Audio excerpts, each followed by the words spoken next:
امام محمد رحمۃ اللہ علیہ فقہ حنفی کے بیرسٹر،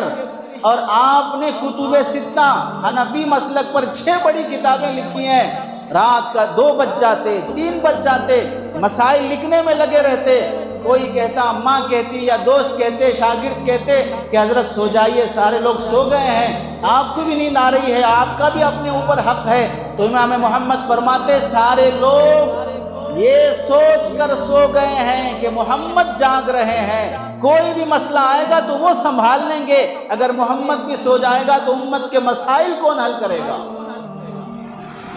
مارکیٹ میں جا کے دیکھتے کہ کیا بزنس چل رہا ہے، نیا مسئلہ کون سا پیش آیا ہے، تب جا کے انہوں نے ایک بڑی ضخیم فقہ مرتب فرمائی ہے۔ اور جب ان کی کتاب الاصل امام محمد کی، ایسی بھاری کتاب اللہ کے نبی علیہ السلام کی غزوات، جنگوں پر لکھی ہوئی، اور اس سے مسائل مستنبط کیے، ایک یہودی عالم نے دیکھا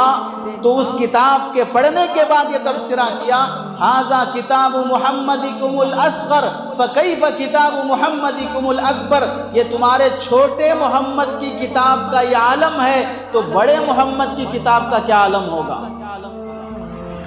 اور ہمیشہ علم کی حفاظت، اس کی اشاعت میں اس قدر مصروف کہ جب ان کا انتقال ہو گیا امام محمد کا، کسی نے خواب میں دیکھا کہ حضرت آپ کا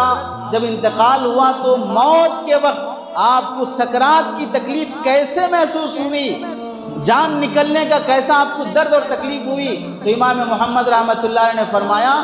کتاب پڑھ رہا تھا، مسئلہ استنباط کرنے میں اور اسے سوچنے میں لگا تھا، کب جان نکلی پتہ بھی نہیں چلا، کب روح نکل گئی پتہ بھی نہیں چلا ہے۔